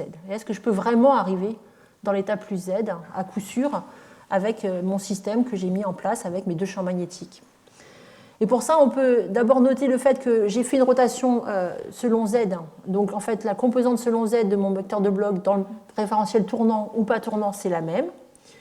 Et ensuite, la composante selon z de mon vecteur de bloc, eh bien, c'est toujours la valeur moyenne selon z que j'ai calculée ici avec une erreur de calcul, qui est donnée en fait par la probabilité de trouver le système selon plus z moins la probabilité de trouver le système dans l'état moins z. Comme la probabilité de trouver le système dans l'état plus z plus moins z, ça je ne l'ai pas écrit, mais la probabilité de trouver mon système dans l'état plus z plus la probabilité de trouver le système dans l'état moins z, ça c'est forcément 1, puisqu'il est dans l'un ou l'autre des états. Eh bien en fait, on peut simplement relier la composante du vecteur de bloc à la probabilité de mesurer le système dans l'état plus z par cette relation-là. Et donc en remplaçant ici la valeur que je vous ai donnée de la composante selon z du vecteur de bloc dans le référentiel tournant, qui est la même que celle du vecteur de bloc dans le référentiel d'origine, j'ai la probabilité d'emmener mon qubit dans l'état plus z, qui est donnée ici. Formule très simple. Alors très simple qu'on va regarder ensemble, elle fait apparaître la pulsation de mon champ qui correspond à l'intensité de mon champ magnétique tournant, et puis cette pulsation, cette nouvelle pulsation de Rabi, qui est la somme des carrés, la racine carrée de cette pulsation, cette nouvelle pulsation de Rabi, c'est la racine carrée de oméga 1 carré qui est proportionnelle au champ magnétique B1, et delta carré qui est donnée par cette différence de fréquence entre la fréquence de résonance liée au champ selon Z et la fréquence du champ tournant. Que trouve-t-on? Alors, résumons. Nous avons un système qui est dans l'état plus ou moins Z. Avec la présence du champ magnétique selon Z, on a en fait levé la différence. On a deux niveaux d'énergie qui correspondent à plus ou moins h bar sur 2 à oméga 0, où oméga 0 c'est proportionnel au champ magnétique. On applique ce champ et on trouve que la probabilité de trouver le système si je pars dans l'état moins Z, d'arriver dans l'état plus, c'est celle-là. Alors regardons par exemple ce qui se passe si je mets delta égale 0. Delta égale 0, ça veut dire que je fais précesser mon champ magnétique tournant à exactement la même pulsation que la pulsation définie par la présence du champ magnétique selon Z, qui définit la différence des niveaux d'énergie entre mon état point Z et plus Z. Que se passe-t-il dans ce cas-là? Eh bien, je peux périodiquement, au cours du temps, emmener mon système de l'état moins Z à l'état plus Z avec une probabilité qui arrive à 1 ici. Si je commence à faire osciller mon champ oscillant à une fréquence plus faible, différente de la fréquence oméga 0 qui donne lieu à mes deux niveaux d'énergie, eh bien vous voyez que la valeur maximale ici de la probabilité n'atteindra jamais 1, puisque delta est non nul, et donc je ne pourrai pas emmener mon système dans l'état excité. Et puis plus ma fréquence est éloignée de la fréquence qui définit la différence des niveaux d'énergie entre les deux états, moins je peux emmener mon système dans l'autre état. Et donc vous voyez qu'en fait, ce qui m'intéresse, c'est de manipuler mon qubit, de l'emmener d'un point à l'autre de la sphère de bloc et de l'emmener par exemple du pôle sud au pôle nord de la sphère de bloc. Eh bien, il va falloir choisir très précisément le champ magnétique que je vais appliquer à la fois selon Z et la pulsation pour pouvoir emmener mon système de l'état du bas vers l'état du haut. On peut regarder également la dépendance. Si je fixe par exemple, alors ce qu'on va faire typiquement dans ce genre de situation, c'est que si je veux emmener mon système par exemple ici à la moitié de l'oscillation, je vais me retrouver dans une superposition plus Z moins Z sur racine de 2 avec des coefficients qu'il va falloir regarder très précisément en fonction des champs qu'on a appliqués. Si je veux amener mon qubit dans cette superposition d'états ici, je vais par exemple allumer, alors si on y arrivait expérimentalement, c'est ce qu'on ferait, on allumerait notre champ magnétique pendant un certain temps et on s'arrêterait ici et on arrêterait le champ magnétique pour arrêter de faire osciller le qubit. Donc on allume et on éteint un champ magnétique et on peut emmener notre qubit quelque part entre l'état moins Z et l'état plus Z. Si maintenant, donc imaginons que nous faisons ça, donc j'allume, je vais appliquer au cours du temps mon champ magnétique oscillant, je vais l'allumer pendant une certaine durée de temps qui va m'emmener mon système par exemple de l'état moins Z à l'état plus Z plus moins Z sur racine de 2. Je peux expérimentalement choisir la durée de temps que je vais utiliser pour amener mon bit quantique dans cette superposition. Et puis à l'inverse, je peux fixer cette durée où j'allume mon champ magnétique et faire varier l'intensité de ce champ magnétique. Là, ce que je suis en train de faire, c'est que je vais appliquer mon champ magnétique pendant un instant donné, donc je me mets à un instant delta t donné, et je regarde où je peux emmener mon qubit en variant l'intensité du champ magnétique. Oméga 1 est proportionnel à B1 ici. Et donc on voit ici que finalement, ici, à partir du moment où delta n'est pas nul, si je ne suis pas exactement ce qu'on appelle être à la résonance, c'est-à-dire que mon champ n'oscille pas exactement à la fréquence oméga 0, je ne vais pas pouvoir emmener mon qubit dans l'état excité. Enfin, je pourrais le faire qu'à la limite où oméga 1 tend vers l'infini. D'accord ? C'est ce qu'on voit ici sur cette courbe orange. À partir du moment où je ne suis pas exactement à la résonance, c'est-à-dire où mon champ n'oscille pas exactement à une fréquence qui correspond à oméga 0, eh bien, en augmentant oméga 1, je vais de mieux en mieux emmener mon qubit dans l'état plus Z, mais je n'arriverai jamais à l'emmener complètement à cet état-là. Alors, je commande tout ça parce qu'on verra dans les semaines qui viennent comment, et puis juste après, je vais vous donner un exemple, comment on manipule des bits quantiques, des états à deux niveaux, avec la lumière ou avec des champs magnétiques. Et ces comportements sont des comportements qu'on voit de manière universelle quand on essaye de manipuler un bit quantique et qu'on réalise ces oscillations où on emmène le qubit alternativement du point haut, du pôle nord au pôle sud de la sphère de bloc, en utilisant divers champs magnétiques ou champs électriques, nous le verrons ensuite. Alors maintenant, je vais prendre un peu de temps pour présenter des réalisations récentes et voir comment, dans la vraie vie, aujourd'hui, dans les laboratoires, on est réellement capable de manipuler un spin unique. Ça se passe, l'exemple que je vais prendre se passe dans les matériaux semi-conducteurs, le matériau semi-conducteur absolument roi, qui est le silicium. Le silicium, c'est cet élément de l'atome périodique, ici, avec le nombre atomique 14, qui donc a 14 électrons, 14 protons. Il y a plusieurs versions pour le nombre de neutrons, plusieurs isotopes, et qui, quand on regarde le remplissage des niveaux d'énergie des bandes électroniques, on va avoir 2 électrons sur l'état 1s, 2 électrons sur l'état 2s, 6 électrons sur l'état 2p, et puis on va avoir des bandes 3s et 3p incomplètes. On va avoir 2 électrons sur un état 3s et 2 électrons sur l'état 3p. Donc on a ici en fait 4 électrons qui en fait vont mélanger des orbitales s et p pour donner des orbitales hybrides qui font que quand on essaye, alors quand on fait de la cristallographie, qu'on essaye de représenter comment les atomes s'organisent dans des cristaux, eh bien on a cette image de petits noyaux, la boule bleue ici au centre, et puis les tiges vertes, ça va être comment on va assembler cet atome avec les autres atomes qui sont autour. Donc vous voyez ici, grâce à ces 4 orbitales hybrides, finalement, que notre atome de silicium va s'accrocher aux atomes voisins sous la forme de tétraèdres. Et vous voyez ici, en fait, le cristal de silicium qui se forme à partir de ces liaisons chimiques tétraédriques, qui donne un réseau d'atomes qui est un réseau qui a une structure vue de loin d'abord cubique, Et puis en fait, au centre de chaque face du cube, on a un autre atome. Et donc on a ici une structure qu'on appelle la structure cristalline du silicium. J'ai ici retrouvé des gens qui font des simulations 3D des matériaux qui sont très jolis, que je vous ai montré ici. Alors on part de ce matériau roi, qui est un matériau dans lequel, quand on calcule les niveaux d'énergie, vous avez des bandes d'énergie permises et interdites pour les électrons, et qui est en fait un matériau isolant. Ce qu'on va faire, c'est qu'on va pouvoir introduire une impureté dans ce silicium, par exemple une impureté de phosphore. Le phosphore, c'est l'atome qui est juste à droite ici dans la table périodique des éléments, qui a donc 15 électrons, lui. Donc il en a et 15 protons. Donc il a un électron de plus et un proton de plus. Alors j'ai pris seulement un plan d'atomes là, et j'ai remplacé en fait, imaginons, je vais vous montrer comment on fait ça, mais imaginons qu'on est capable d'introduire un atome de phosphore dans un cristal d'atome de silicium. Que se passe-t-il? En fait, vous avez, sur chaque atome, vous avez tous ces électrons et toutes ces lésions atomiques, et puis ici, à cet endroit-là, vous avez un proton de plus et un électron de plus. D'accord? Alors, un proton et un électron, c'est ce qu'on appelle, dans les modèles de physique de base, un atome d'hydrogène. Un électron qui orbite autour d'un proton, c'est un atome d'hydrogène. Donc en fait, ce système-là, vous pouvez le voir comme vous avez tous ces atomes de silicium qui ont un certain nombre d'électrons et de protons. Et puis vous avez celui-là, là, qui a un proton de plus et un électron de plus.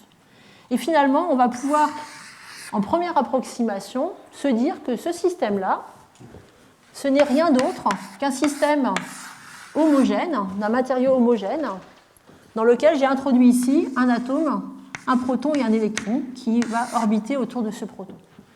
La différence, ça c'est un atome finalement d'hydrogène plongé dans un solide constitué d'atomes de silicium. Ce solide, que va-t-il faire sur l'interaction entre l'électron et le proton? Eh bien, en fait, l'électron va toujours être attiré par le proton, mais il va y avoir tous les nuages électroniques des autres atomes de silicium autour qui vont réduire l'interaction coulombienne.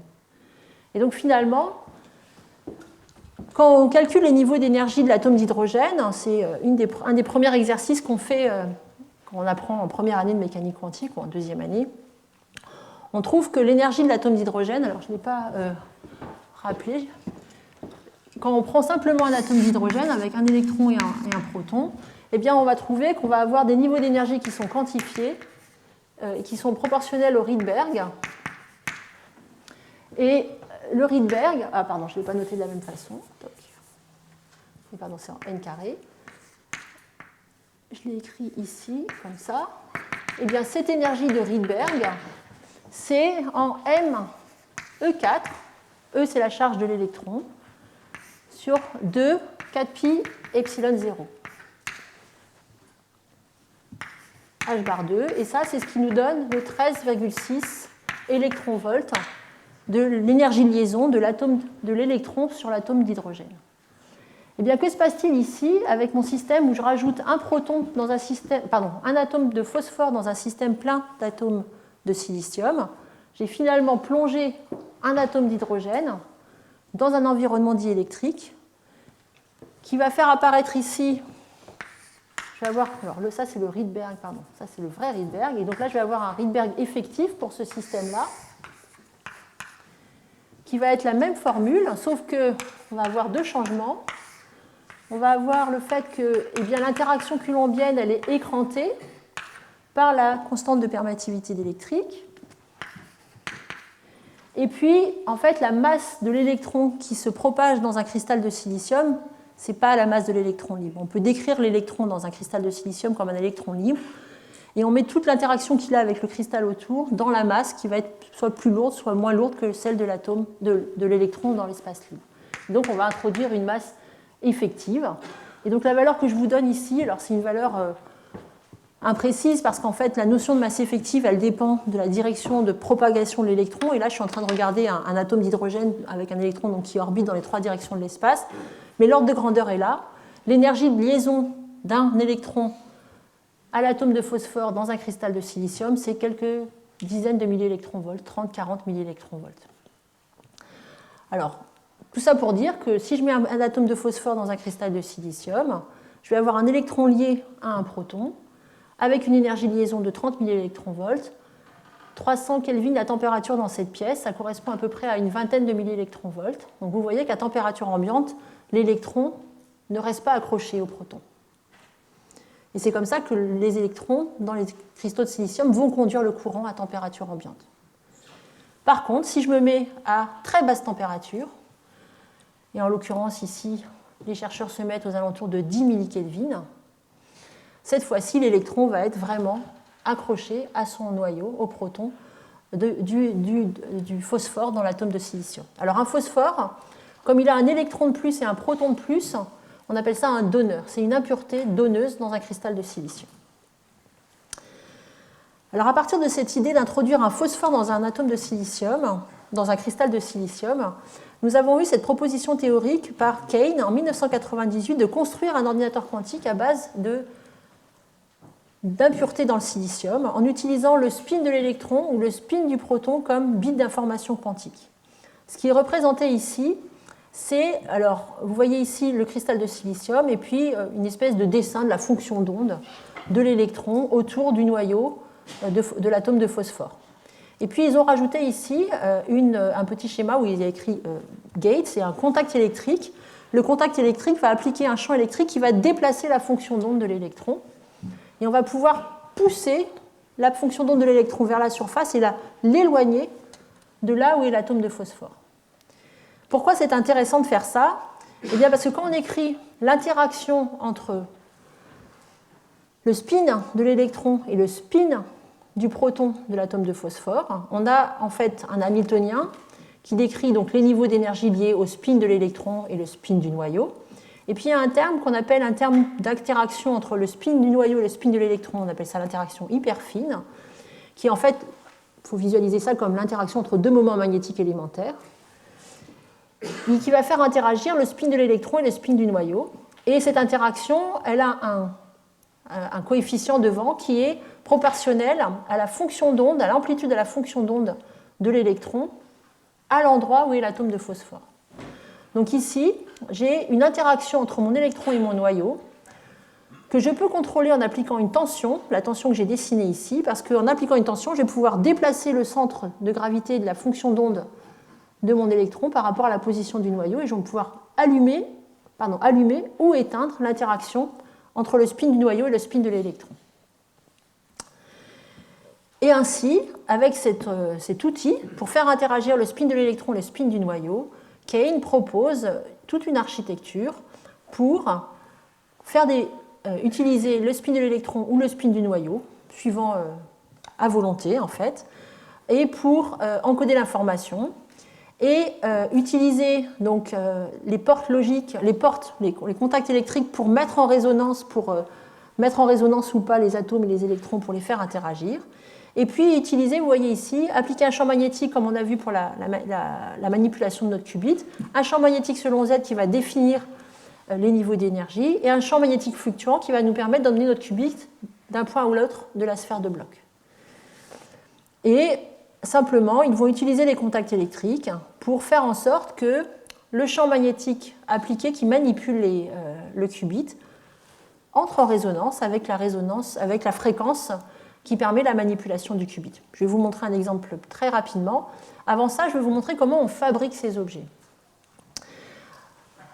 Comment fabrique-t-on des cristaux très purs de silicium où on va venir mettre de manière très précise un donneur, un atome de phosphore? Alors les chercheurs partent d'une surface de silicium et ils vont commencer par hydrogéner la surface. C'est-à-dire quand on a un cristal, je vous avais dit, le silicium, ils ont 4 liaisons.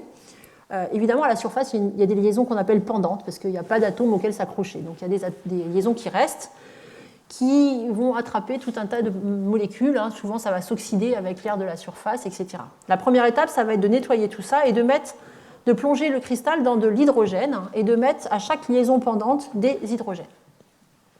Déjà, c'est joli. Ensuite, ils vont prendre un microscope à force atomique, un microscope à effet tunnel où on va approcher une pointe et en fait contrôler la tension qu'on applique entre la pointe et le matériau au-dessus duquel on passe la pointe microscope.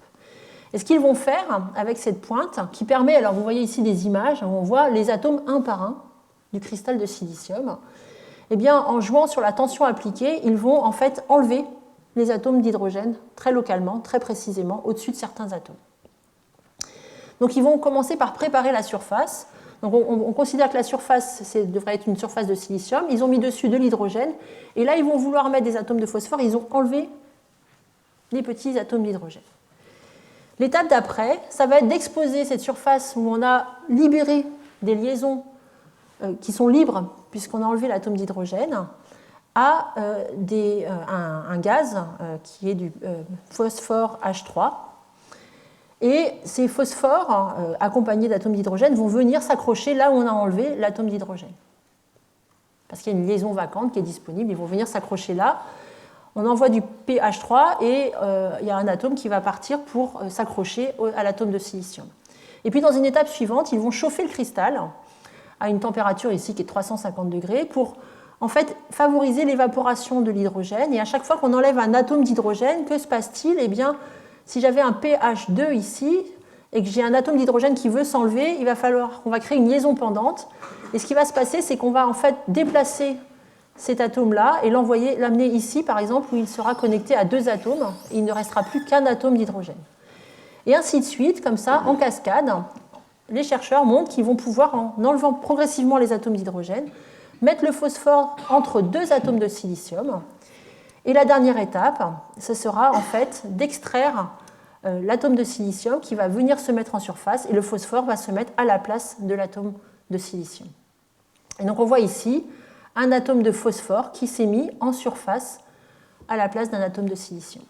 Donc on est capable de positionner. Alors l'erreur sur le positionnement, en fait, ce qu'ils expliquent dans cet article, c'est qu'on ne sait pas où l'atome va se positionner sur 3 sites. Donc ils ont une erreur de positionnement qui correspond à plus ou moins une période de l'empilement atomique. Et ensuite, ils vont remettre du silicium pour mettre leur atome de phosphore plutôt dans la profondeur du cristal de semi-conducteur. Ils ont cet atome de phosphore dans le cristal de silicium et ils vont ensuite définir des contacts électriques pour pouvoir appliquer des tensions pour, alors comme je vous l'avais déjà montré, approcher ou retirer la fonction d'onde de l'électron, l'approcher ou l'éloigner du noyau du phosphore, mais aussi pour contrôler, c'est ce qui est montré ici dans ces diagrammes en diamant, en fait, l'état de charge du donneur. Le donneur, c'est un phosphore, donc il a un proton plus un électron. Et en appliquant des tensions particulières, ils vont pouvoir ioniser, retirer l'électron et garder simplement le proton, par exemple, ou introduire un électron de plus. Tout ça en contrôlant les contacts électriques. Alors voilà à quoi ressemble le contrôle d'un qubit dans ces systèmes. Je vous montre ici, ils ont ici leur impureté de phosphore, ils ont des contacts électriques qui permettent d'appliquer toutes ces étapes pour contrôler les états. Et en fait, on a 2 qubits, on a le spin du phosphore ou le spin de l'électron. Et on va pouvoir jouer avec l'un ou l'autre, ou lire l'état du spin du proton, du noyau, avec le spin de l'électron. Les niveaux d'énergie sont présentés ici. Alors, on a coutume de présenter avec des flèches simples le spin de l'électron et des flèches doubles le spin du proton. Et on a donc bien sûr les 2 spin up, un spin up, un spin down, les 2 spin down et l'autre spin down et un spin up. Donc on a 4 états de spin qui sont présentés ici. Et on a différentes fréquences qui correspondent. En fait, ils appliquent un champ magnétique constant, B0 ici. Et donc on va avoir des niveaux d'énergie qui dépendent de ce champ magnétique ici. Et on a donc 4 fréquences de résonance, 4 fréquences qui correspondent ici. Donc ça correspond au H bar oméga 0 que j'avais tout à l'heure pour mon spin down et spin up. Cette fois-ci, je vais avoir la fréquence de résonance qui correspond à l'électron avec un spin down ici, et avec l'électron avec un spin... l'électron ici a le spin down et up, ça va de spin down à spin up, puisque c'est ce qui me permet de passer de spin down à spin up, et avec le spin du phosphore qui reste dans le même état, down ici ou up là. Et donc l'expérience qu'ils vont réaliser, qui est montrée, que je vous montre ici, ça va être d'abord d'identifier les résonances, de trouver la fréquence à laquelle je fais basculer mon spin de l'état, mon spin nucléaire, le spin du noyau, de l'état up vers l'état down, ou le spin de l'électron de l'état up vers l'état down. Donc ici, les fréquences bleues, c'est sans changer l'état du spin du noyau, je change l'état du spin de l'électron. Donc c'est une résonance électronique, Electron Spin Resonance. Et ils vont scanner la fréquence de rotation du champ magnétique, comme je vous l'ai expliqué tout à l'heure pour la résonance magnétique nucléaire. Et à une résonance donnée, il y a un signal qui va apparaître qui correspondra au fait qu'on aura fait basculer l'électron du spin up vers le spin, du spin vers le bas, vers le spin qui pointe vers le haut. Et ils identifient ici donc deux fréquences de résonance qu'ils maîtrisent bien, qu'ils identifient bien, et qu'ils sont capables d'utiliser donc pour faire basculer le spin de leur électron d'un côté ou de l'autre ici. Et vous voyez que ces deux fréquences de résonance dépendent si le spin du noyau était, lui, dans un état qui pointe vers le bas ou qui pointe vers le haut. Et puis, donc ça c'est comment manipuler le spin de l'électron à deux fréquences différentes suivant le noyau. Mais on peut également utiliser le spin, directement le spin du noyau, pour encoder un qubit entre le spin qui pointe vers le haut ou qui pointe vers le bas du noyau. Alors, c'est ce qui est fait sur cette expérience. Je ne vais pas rentrer dans les détails, mais finalement, ils font exactement ce que nous avons vu dans l'expérience de résonance magnétique nucléaire pour contrôler un spin. Ils le font à la fois pour l'électron et pour le noyau. Et ils identifient ici la fréquence qui permet de faire passer le spin nucléaire de l'état bas vers l'état haut, nu N1 ici.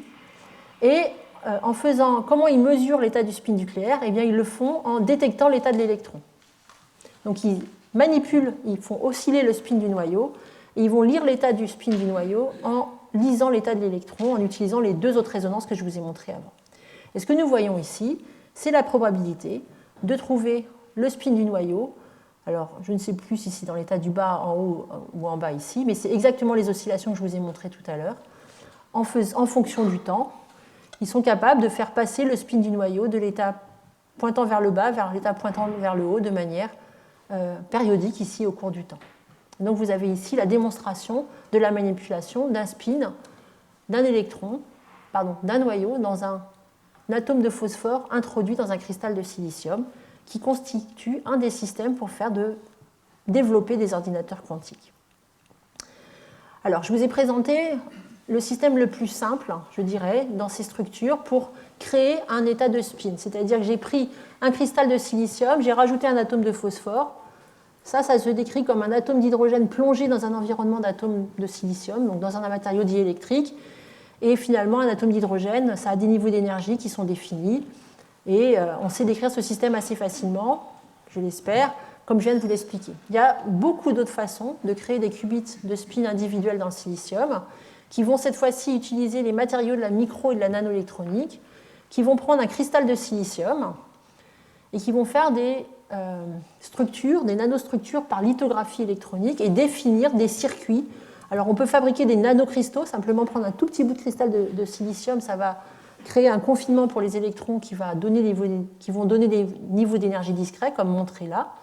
Mais on peut aussi tout faire avec les outils de la lithographie et de la microélectronique. Je vous ai mis ici deux articles. C'est bien les articles un peu plus anciens parce qu'en général, ils expliquent mieux les bases. Et puis les articles les plus récents pour les développements les plus récents. Donc deux articles de revue qui donnent un peu une vision d'ensemble sur ce type de qubit. Je pense que j'ai ici pris un article qui est proche de l'état de l'art actuel, même s'il date de 2022, qui montre en fait une puce. Donc c'est une expérience faite aux Pays-Bas, à Delft. C'est une puce qui manipule 6 qubits de silicium. Donc vous avez ici 6 petites... Alors, ce n'est pas des donneurs individuels comme ceux que je vous ai montrés. Ils ont fait des petits pièges à potentiel pour les électrons à chaque endroit. Et vous avez donc 6 spins individuels ici. Ce que je vous montre ici, c'est les oscillations, exactement les mêmes oscillations de Rabi pour chacun de ces qubits. Je trouve que c'est très joli, vraiment des très belles oscillations, très peu... Alors elles sont très régulières. Nous verrons au cours numéro 3 que c'est beau d'avoir des oscillations comme ça. Il peut se passer plein de choses pendant ces oscillations. C'est ce qu'on appelle la décohérence. Et puis, il montre pas mal de choses dans cet article-là. Et en particulier, il montre ici qu'ils ont été capables, en faisant... Ça, c'est un diagramme qui montre des portes logiques. Comment ils ont été capables de créer un état intriqué à 3 qubits à côté les uns des autres, Q1, Q2, Q3 ici, en utilisant... Alors, bien sûr, je ne peux pas expliquer tout ça ici, mais... en utilisant maintenant des couplages entre deux spins côte à côte pour créer des états intriqués entre les deux spins voisins. Nous allons voir dans la suite de l'après-midi un deuxième exemple de spin. Alors, ça ne sera pas un spin ennemi, ça sera un spin un peu plus compliqué, mais un spin dans un système individuel qui est en fait dans un atome, dans un cristal de diamant. Donc, un cristal de diamant, c'est un cristal avec du carbone, que des atomes de carbone, mais on peut avoir des impuretés, une lacune par exemple. On peut avoir un atome de carbone qui manque et qui va avoir à ses côtés un atome d'azote. On appelle ça un centre NV, comme N azote en anglais et V vacance, c'est-à-dire l'absence d'un atome. La structure de ces systèmes est un peu plus complexe que ce que je viens de vous expliquer, mais on a en fait des niveaux d'énergie avec des états de spin. Essentiellement ici 3 états importants. Un état en bas ici qui est un état, donc en fait on a un spin total qu'on appelle un spin de 1. Les spins de 1 c'est plus compliqué que les spins ennemis parce qu'on a plus d'états propres. Et donc on a 3 états propres, un état ici de spin nul selon Z et un état de spin moins 1 et plus 1 selon Z. Et ce que va nous montrer Jean-François Roch, c'est qu'avec ces matériaux, en fait, quand on donne de la lumière au cristal, par exemple on éclaire dans le verre, eh bien, on va avoir une émission qui va avoir lieu dans le rouge. Mais cette émission, en fait, parce qu'il existe d'autres états ici qui apparaissent sur ce diagramme des états, en fait, l'émission de lumière rouge va être moins intense ici que sur cette raie-là, du fait de la présence d'autres états autour. Et finalement, simplement, ce qu'il faut retenir, c'est que finalement, on va avoir plus de lumière quand on excite le système et qu'on revient dans l'état de spin 0, que quand on excite le système et qu'on va revenir dans les états de spin plus ou moins 1. Et donc ces états-là, qui ont des états de spin non nuls, plus ou moins 1, on va pouvoir lever la dégénérescence de ces états en appliquant un champ magnétique. Et donc on va voir, si on regarde l'intensité de luminescence, on va avoir un creux de luminescence qui correspond à la recombinaison ici, à une résonance ici entre ces deux états, et cette résonance entre ces deux états va dépendre de l'intensité du champ magnétique au voisinage de notre défaut. Et donc ces objets qui ont un spin, une structure de spin très sensible au champ magnétique sont utilisés notamment pour faire des capteurs de champ magnétique de manière très très précise. Alors j'arrive à la fin de mon exposé. Dans les quelques minutes qu'il me reste, je vais juste mentionner une dernière chose qu'il faut faire une fois qu'on a défini un qubit. Donc on a mesuré le qubit, ça nous a permis de l'initialiser. On a appliqué un champ magnétique fixe et oscillant, ça nous a permis de le manipuler. Et ensuite, on va vouloir avoir des techniques pour mesurer l'état. Alors, comment est-ce qu'on va mesurer l'état d'un qubit ou l'état d'un spin ? Eh bien, en fait, on va vouloir mesurer l'état, c'est simplement connaître les composantes du vecteur de bloc dans les 3 directions de l'espace. Le vecteur de bloc, ben voilà, j'ai oublié un h bar sur 2, ça c'est tout moi. Je rajouterai, il manque un h bar sur 2 ici. RZ fois h bar sur 2, c'est la valeur moyenne de S, de l'opérateur S selon Z. Et donc, c'est la différence de la probabilité de mesurer le système dans l'état plus Z et le système dans l'état moins Z. Alors, on dirait en fait qu'il suffit que je mesure donc, le spin selon Z, le spin selon X et le spin selon Y pour connaître mon état quantique. On dirait 3 mesures, parce qu'un vecteur de bloc, 3 valeurs à trouver, 3 nombres réels. En réalité, c'est plus compliqué que ça. Parce que quand on prend, j'ai refait un dessin par exemple d'appareil de Stern-Gerlach ici, et que j'envoie mon système dans l'appareil de Stern-Gerlach, et que j'ai ici, je dévie mes atomes, mes spins, vers le haut ou vers le bas, sinon que leur spin est up ou leur spin est down, j'ai derrière quelque chose qui détecte mes atomes, un détecteur. Et donc un détecteur, ça a une efficacité, ça a une réponse. Et donc en fait, le signal que je récupère sur mon écran ici, sur mon détecteur, il n'est pas égal, bien sûr, à la probabilité de trouver mon spin dans l'état plus Z, mais c'est simplement proportionnel. Et cet aspect proportionnel, c'est compliqué, parce qu'en fait, est-ce qu'on peut vraiment calibrer l'efficacité d'un détecteur ? Ça, c'est un problème extrêmement compliqué. Donc ce qu'on va faire en général, c'est qu'on va plutôt faire 2 mesures qui sont en apparence redondantes. On va mesurer la probabilité de le détecter dans l'état plus Z et la probabilité de le détecter dans l'état moins Z. Et pourquoi on fait ça ? Parce que la somme des probabilités égale 1. Et donc dans la somme des probabilités, à chaque fois j'ai un coefficient de proportionnalité qui vient de la réponse de mon détecteur. Mais en faisant le ratio de la différence de mes 2 mesures avec la somme, là pour le coup j'ai vraiment accès à la composante selon Z de mon vecteur de bloc. Et donc je vais plutôt faire 2 mesures pour trouver une coordonnée. Et donc, quand on fait la mesure précise d'un état quantique, on appelle ça réaliser la tomographie d'un qubit, eh bien, on va plutôt faire 6 mesures dans les 3 directions de l'espace pour avoir vraiment accès aux composantes du vecteur de bloc. Alors, avec ces dernières parties, je veux juste bien sûr élargir mon propos. J'ai pris dans ce premier cours l'exemple du spin enemy qui en fait nous introduit tout le formalisme nécessaire pour comprendre comment on encode l'information, on la lit et on la manipule. Mais le formalisme que j'ai introduit là et que j'ai illustré avec un qubit de spin qui est celui par exemple d'un spin dans le silicium, finalement va nous permettre ce formalisme de décrire exactement les mêmes systèmes dans des atomes. Alors là j'ai pris par exemple une structure que nous reverrons dans quelques semaines pour décrire les ions. Vous avez dans des atomes un peu complexes, les ions de calcium par exemple, tout un tas de transitions optiques. Et finalement, vous allez définir les 2 états qui définissent votre qubit. Vous allez isoler 2 états et vous allez appeler ça votre qubit. Et une fois que vous avez décidé quels sont les 2 états qui vous concernent, vous allez pouvoir adopter le formalisme du spin enemy que je vous ai présenté pour décrire une bonne partie de la physique que vous êtes en train de mettre en œuvre, surtout quand vous essayez de manipuler votre spin et de faire des portes logiques avec eux ou de détecter d'autres grandeurs comme le champ magnétique avec. Un autre exemple que nous verrons dans 3 semaines, par l'illustration par Audrey Bienfait, les qubits supraconducteurs, ce sont des circuits qui sont fabriqués avec des matériaux supraconducteurs où on introduit une jonction. En fait, au lieu d'avoir un circuit simplement métallique, on va introduire une petite jonction ici avec un isolant, un oxyde. Et cette petite jonction va donner lieu à des niveaux d'énergie qui ne sont pas équidistants. Alors que si on enlève cette jonction, on a des niveaux d'énergie équidistants. Et comme on a des niveaux d'énergie qui ne sont pas équidistants, je peux décider que ces 2 niveaux-là, ça c'est mon spin. C'est mon qubit. C'est là que je vais encoder mon qubit.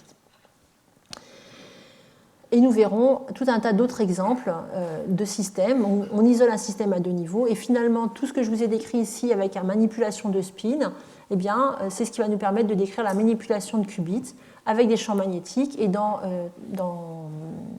2 semaines, nous élargirons ce formalisme à la manipulation avec des champs électriques et des champs optiques aussi. Alors pour terminer, et pour faire un petit peu en anglais c'est un teaser, et là je ne trouve pas le mot, pour vous donner envie pour la suite, je vous donne un exemple ici d'expérience que nous avons réalisée dans notre équipe avec mes collaborateurs, où on manipule aussi des spins d'un électron unique dans ces objets que j'avais introduits dans la leçon inaugurale qui sont des boîtes quantiques semi-conductrices, où on a aussi des états qui nous intéressent, soit le spinny up, soit le spinny down. Et ce qui est intéressant dans ce système, et je vous montre ici des données qui datent d'une publication d'il y a 2 ans, et qui vous montrent précisément cette mesure de l'état du vecteur de bloc pendant que notre spin précesse au cours du temps. Donc ce que vous voyez ici, c'est une tranche du vecteur de la sphère de bloc. Je n'ai pas tracé en 3 dimensions, j'ai juste pris une intersection d'un plan. Et vous voyez ici le spin qui part du spin up, par exemple, et qui précesse et qui évolue au cours du temps. Et il se passe quelque chose qu'on n'a pas discuté encore aujourd'hui. Le vecteur rentre dans la sphère de bloc, il ne reste pas sur la sphère de bloc. Et c'est la décohérence. Ce que vous voyez également dans cette figure, c'est que la lecture, en fait, l'expérience que je vous montre n'est pas simplement une expérience de manipulation de spin. Ce que nous avons fait dans cet article, c'est que nous avons intriqué 2 photons et un spin. Et en fait, on mesure l'état de spin en mesurant l'état du photon, l'intrication donnant des résultats parfaitement corrélés entre 2 particules. J'accède à l'état de mon spin en mesurant l'état d'un photon. Et donc ça, c'est juste pour vous donner un aperçu de ce que nous allons faire dans les semaines qui viennent. La semaine prochaine, comme je l'ai annoncé, nous parlerons de la lumière comme support de l'information quantique. Et la semaine suivante, nous aborderons ces phénomènes qui font que un vecteur de bloc sur un spin ne va pas forcément se propager sur la sphère, mais va finir par rentrer dans la sphère. C'est ce qu'on appelle la décohérence, c'est ce qui détruit la superposition quantique.